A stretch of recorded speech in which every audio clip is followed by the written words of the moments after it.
Hello everyone, TimeToGrind here, and today I wanted to talk about the Black Ops 4 beta on PC. And the beta has actually been pretty decent. I've actually enjoyed myself with it. And if you guys have watched my videos in the past, you guys know I am a fan of Call of Duty. I do enjoy having, normally the newest COD game to just mindlessly play as just a mindless shooter, a mindless arcade shooter. Just to grind out weapon skins or, grind out max prestige. I never really get there, but it's fun to, have something to just mindlessly work towards, in a shooter, because FPSs are pretty much my favorite type of genre. So, when I'm not tryharding in Rainbow Six Siege or, Quick Champions or anything like that, it is fun for me to just have a mindless shooter that I can, kind of demolish in. So the beta was out this weekend as of recording this video, and I wanted to talk about it because there are a lot of kind of opinions I have on it, and overall it was fun. It was great.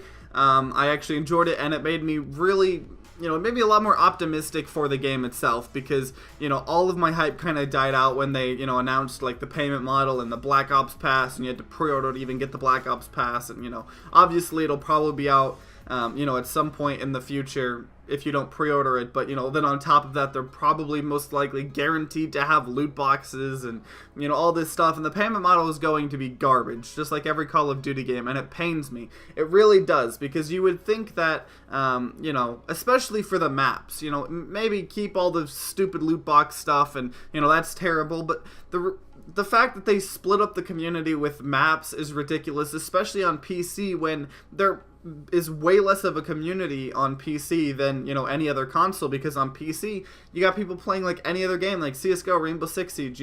There's so many other options than Black Ops, or Call of Duty. But Treyarch is one of the only communities, or COD developers, that actually cares about the PC community. The World War II, PC port was good. I don't really have too many issues with it, but Treyarch is pretty much the only one that fully cares about the PC community. I mean, Black Ops 3 had mod tools, and you could make custom maps for zombies. You could I downloaded like a Halo mod, which replaced a bunch of the weapons and put like Halo weapons in there. I mean, no other COD developer would do that. So I mean, it is, I was excited even before World War II came out. I was excited for whatever came after it, because Treyarch actually cares. So, and playing this game, it ran pretty well. I do have a terrible CPU in my computer, so it was bottlenecking that a little bit, but I have a 980 Ti and then just a terrible i7. That's like one of the worst i7s you can get, and I was running about 120 FPS in the game, so not as much as I'd like, but I admit it's not really the game fault, it's mostly my CPU. I know some people on console, they were having a lot of frame rate issues. I wouldn't know too much about that just because I'm not playing on console, but just be aware that is a thing. But the game itself felt smooth, it felt fun, and responsive, and stuff like that. There was no like input delay or anything. Sometimes, like, especially with like some of the older CODs that aren't Treyarch CODs, like I'd try to go back to MW2, MW3, they're capped at like 91 FPS, which in itself is a little iffy, especially when you're used to 144 FPS, and then it feels like they have like input delay of some sort. I'm not 100% sure.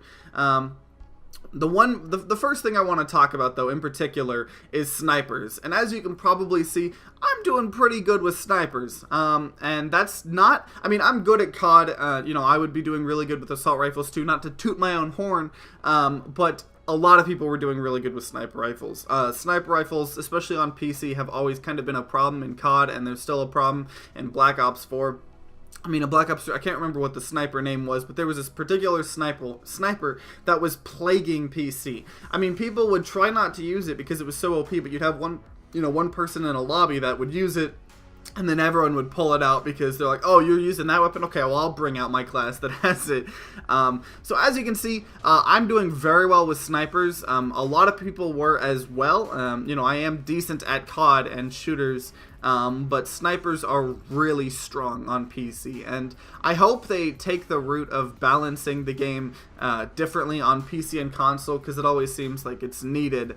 Overwatch does a great job, especially like in the early examples of it was Torbjorn was trash on PC in like the beta days, but he was like, so I guess not beta, but like when it first came out, but he was plaguing console because people, having auto-aim, something that auto-aims on console where they can't really aim as precise, was terrible. So they had to nerf him on, consoles, but they didn't touch him on PC because, he didn't need a nerf on PC.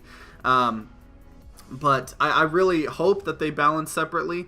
They seem to kind of are aware of it because every single day after the, beta, they would, have a list of what they were listening to, what they were working on, and then they would push balances. I mean, they were, balancing the game a ton. I'm very excited to see a, developer that actually listens that much. The World War II beta, there was outstanding feedback. I mean, there was so much feedback about the game because the game was not in a good place at launch or in beta. There was so much feedback, and they didn't really listen to any of it.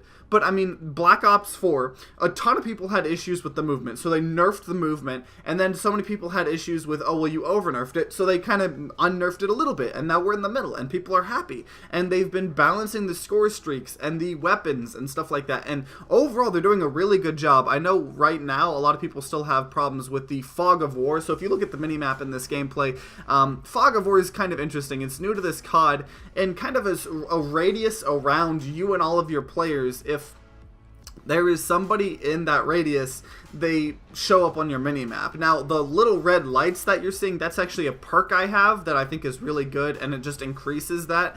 So say someone's even outside of your Fog of War, but they're in a direction, it'll tell you what direction. But, if you look at the minimap, you can see as I'm going, the Fog of War is kind of transforming, through rooms and stuff, and I can see Fog of War. So a lot of people don't like that. And one of the biggest reasons they're not liking it is because you can see people from behind you. So if someone comes from behind you in the Fog of War, you can see them coming from behind you. So it kind of hurts stealth and stuff like that, especially if you have the perk I have. So a lot of people are calling at least, maybe only have the Fog of War in front of you and a little to the sides, because there's no reason the Fog of War should be, checking behind you. That's a little ridiculous. And I think that'd be a fair trade. I do think Fog of War is interesting in this game. I think it's an interesting new mechanic, but I don't think, like a lot of other people, I don't think it should be removed, but I think it really should not be able to see behind you. And kind of the biggest last thing I want to talk about the beta is it still has kind of the specialists, like in Black Ops 3. So if you don't know what that is, there's 9 different specialists. I don't know the exact number. I think it's around 9 to 10.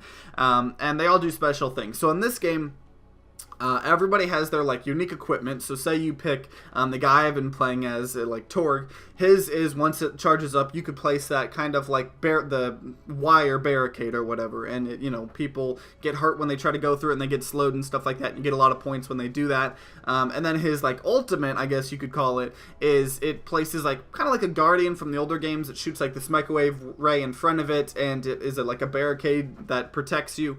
And then every character, there's the way healing is actually done in this game is really interesting to me. If you saw me constantly after a fight, I'd heal myself pressing that other ability. Everybody has that. And that's a very interesting way to do healing. I actually really, really, really like it because it puts you in control of, how and when you're healing, and it adds a lot more choices to the game. You have to actually worry about doing that stuff.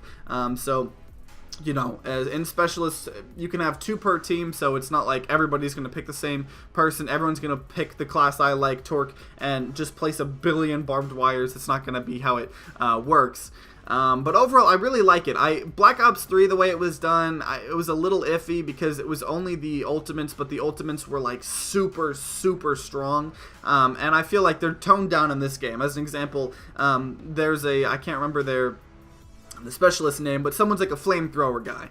And what his ability was. And in Black Ops 3, how it worked is you had a choice of 2 ultimates. In this game, everyone has their one ultimate, and the other one, or a new one, I guess they kind of changed on some of them, is your secondary ability. But they're all toned down.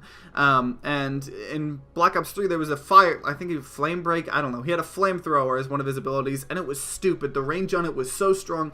If you touched anyone with it for a second, they just died. And in this game, it's got toned down a lot. And it was really frustrating in Black Ops 3 because you could be doing good and then just die instantly to some of these, ultimates. And that can still happen in this game. It can still be frustrating, but it's a lot less, they've really toned it down, which is good because it was way too much of a focus in that game. So I think it adds a lot. The create a class system is still the pick 10, so I really like the pick 10 system. It really gives you a lot of flexibility on what you kind of want and stuff like that. So say you don't even want a secondary, you don't have to take a secondary, you can get more perks or something like that. Or if you're like me and you just want your primary weapon to just be super pumped up, you got, you know, your primary weapon, you got a 2 attachments, then you get the greed attachment that allows you to take another attachment, then you get the, like, there's these new things called operator mods, which are like even special things that take 2, you know, points. I mean, it's a lot, but you can customize the way you want. So I like supercharging my primary weapon. Some people would rather have, you know, a decent weapon, or maybe they just stock up on perks and then they focus on killing someone and then taking their weapon. That way they have a lot of perks with someone else's weapon.